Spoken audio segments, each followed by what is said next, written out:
Oh, that's right. We're doing this. And you know what? It's gonna be good. It's gonna be damn good. Good evening, everybody. My name's the Invisible Gunslinger, and this is The Walking Dead, a point-and-click adventure horror game by Telltale. Oh, happy Halloween, everybody. This is gonna be magnificent. Now, obviously, this video game is based or inspired by the wonderfully popular comic book series, and less inspired by the also popular television show, which I've only seen the first season of for personal reasons that I'm not going to go into because I hold controversial opinions about later seasons and all of that. But we're going to be doing this, and it's going to be great because I have done, well, I showed you guys my sound test a little earlier, the prequel or the prelude to this project, and you know, the writing already is kind of really interesting and fun, and the characters seem realistic enough to be likable, but not so serious, at least so far, not so serious as to be boring as shit, as some people tend to do. Now, before we go into this, I have to say that this series is going to feature heavily, I assume.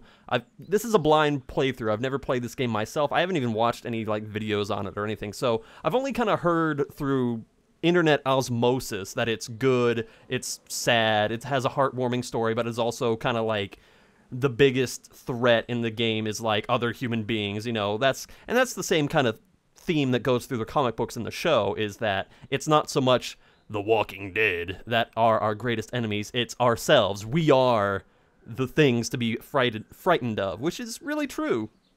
And if you guys are interested in that theme of isolation and humans suck and maybe even zombies, I have 3 book suggestions for you. And that is I Am Legend by Richard Matheson, The Road by Cormac McCarthy, and The Zombie Survival Guide by Max Brooks. I Am Legend is undoubtedly the best book ever written on the subject of isolation and dealing with a overwhelming force by yourself. Love it. The Road, don't read if you're squeamish or you can't take really depressing subject matter, because I can guarantee no matter how depressing The Walking Dead is, The Road is just on a different level. And The Zombie Survival Guide is a very realistic look as to how you should encounter The Walking Dead. So there we go. Now that I've done those suggestions, shall we get into the actual video game? I think we shall. New game. Let's go. Well, first I have to play. I'd assume clicking on new game would, you know, anyway, fine. Well, let's get into it. Let's go. So, gameplay style. I can turn it off, the UI, the hints, the notifications, but because I've never played this game before, that's probably going to be a bad idea, and it would probably make for more amusing situations. I'm not going to do that. Let's just go standard, because I'm a pretty standard fellow. You know, that's kind of like Glenn will remember you lied, you know. Look at him. He's like, Glenn, I swear, if you remember that I lied about going to the grocery store and not picking up that peanut butter, I'm not gonna be happy. That's the face of a sad man. I'm gonna call you Sad Man, whatever your name is. Okay, so we have choices. We can start on episode 1, A New Day. It looks like this little girl here has cut a wicked nasty fart, and the mom's angry about the dad here, like, I told you not to feed her the beef and bean burritos, asshole. Now the whole store is stunk up, and there's no product on the shelf. That's your fault, sir.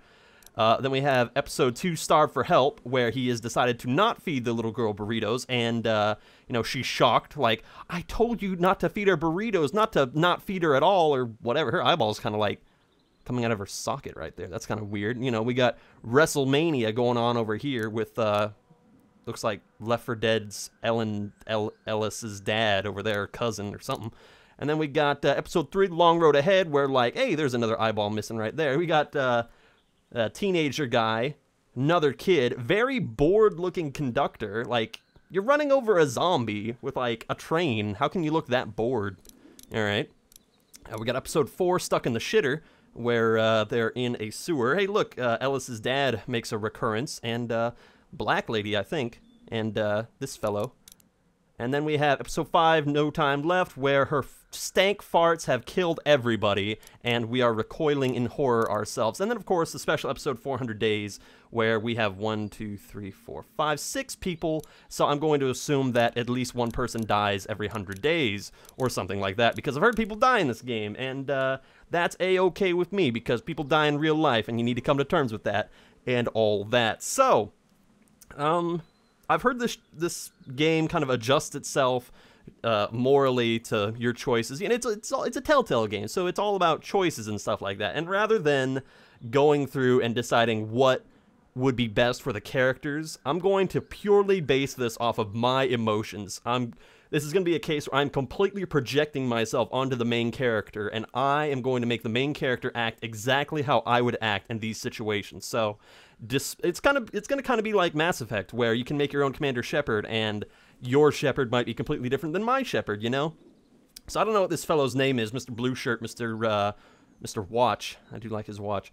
But he's going to be me for the purpose of this thing, you know? So he might have his own canon personality or whatever that I'm going to be going against, but this is going to be all me, okay? And I'm not going to lie, I'm a little bit of a dick sometimes, and I will sometimes make decisions because I find them funny, and it in real life does get me into some bad situations. So sometimes I'm doing it for fun, and other times I'm just doing it because that's what I would do. So let's go. I'm not going to go into this deliberately trying to be funny. I'm going to try to survive and keep everybody alive, but sometimes I want to make dumb decisions. So let's go into it. Let's go.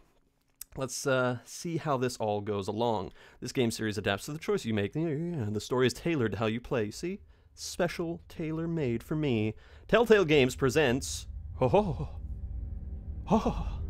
in association with Skybound Entertainment. The walking, living... dead. Yeah. The shambling alive, but not, because they're, like, dead or something. But they're somehow alive. Alright, we got Townsville here. Episode 1, A New Day. Looking good. Alright, alright. Zhoosh. Oh, you're a bad man. You're in handcuffs. You're automatically written by Sean Vananaman, and designed by Sean Vananaman. And we got extraordinarily bored-looking cop. I'm keeping my eye on you. He's like nodding at him like, yeah, you're a criminal. You're a bad criminal. Yes, you are. Well, I reckon you didn't do it then. Oh, well, that's some pretty good law enforcement, I would say, right there. Like, we have you in handcuffs, but, you know, we're gonna arrest you anyway. Like, whatever. I'm not gonna say anything. I'm not gonna say anything to you, piggy. Oh, goink. Nah, I'm gonna say, does it really matter? Does it really matter? Yeah. Nah, not much. Then why'd you say it? I've driven a bunch of fellas Come on. down to this prison. Lord knows how many. Usually it's about now I get the, I didn't do it. I'm not looking at you. And what did you say? Not from me every time? Nothing. I don't even know what he did. Maybe he did do it. And what do you say? I say, yep, I know you didn't. Oh, so you're just placating me, huh? You're just pandering to me. What an asshole. You make us think that we're gonna get out of jail because you're like, I know you didn't do it, but we're gonna send you to the can anyway. What an ass. I hate you already, whatever your fucking name is. Now aim your target at the rear of your mirror. What if I don't want to? What if I want to look at some pretty trees? Pretty houses. That is a huge sun. Holy shit. Hold on, guys. That's like, the sun's going fucking supernova over here. We don't have time to be messing around with zombies. Just grip your ankles and say goodbye to your ass. Holy crap. Okay, let's ignore that and just look at the rearview mirror. Hello. Hello. Followed your case a little bit. You being a making boy. A making boy? I'm a bacon boy, huh? That's why everybody loves me. I'm a bacon boy. What do you think? You got an opinion? You gotta have an opinion. Come on, Marvin. Say that. I go in for that innocent till proven guilty thing. Even considering who they say you killed. Oh, I killed people. I love this guy. Talk about dang old going on to Hartfield, 10-20 coming in. Okay, Boomhauer, calm down. So, we've killed somebody. I got a nephew up at UGA. Sure. You teach there long? Hey, I'm a teacher. Going on 6 years. Oh, I'm an intellectual. Meet your wife in Athens? She's Greek? Cool. You want to know how I see it? No. Not really. I mean, not really. Yeah, you know what? No, I don't care. No. Not really. Well, too bad. It's my car. You might have the right to remain silent, but it don't mean I gotta. Ugh, I don't have to listen. Blech. Shut the fuck up. Yeah, he knows. Look at him. He's like, Regardless, could be you just married the wrong woman. what, did I kill her? Oh, she married the wrong. You know, you're picking on me. What's your problems? Fuck you. Yeah. Oh, yeah, baby. I picked it. You gotta say it. Come on. I am your brain. Operation 217 coming in, rolling calls or something. Oh, we're in Atlanta. Cool. That explains this cracker sheriff. It's good. Yeah. I'm driving this man once. He was the worst one. He wouldn't stop going on about how he didn't do it. Maybe he didn't do it. He was an older fella, big soft eyes behind a pair of smart folk glasses. And he just wailing back there. Says it wasn't him. Crying and snotting all over right where you're sitting. Ew. Am I sitting in snot? Gross, man. Before long, he starts kicking the back of the seat like a Look where you're fussy going. baby on an airplane. Look where you're. And I tell him he's got to stop. That's government property, and I'll be forced to zap him otherwise. Ooh, zap. So he stops, and having exhausted all his options, he starts crying out for his mama. Mama, it's all a big mistake. It wasn't me. This guy should be an actor, really. Man. So did he do it? That's what I'd want to know. Like, really, did he do it? Like, So did he do it? They caught the fucker red-handed. He can say fuck, but I can't. Her up as the boys came through the door. He sits in my car screaming bloody murder that it wasn't him. I think he actually believed it himself. Maybe he's like bipolar or something, or schizophrenic It or goes to something. show, people will up and go mad when they believe their life is over. I got another good one for you. Oh God. A little bit less Look out where you're going, sir. I told you to look at the road. Fucking This other drive! time, That's what I would have said. Fucking, what are you doing, asshole? Oh, you see, folks, this is why you don't write your memoirs and drive. This is why you don't do shit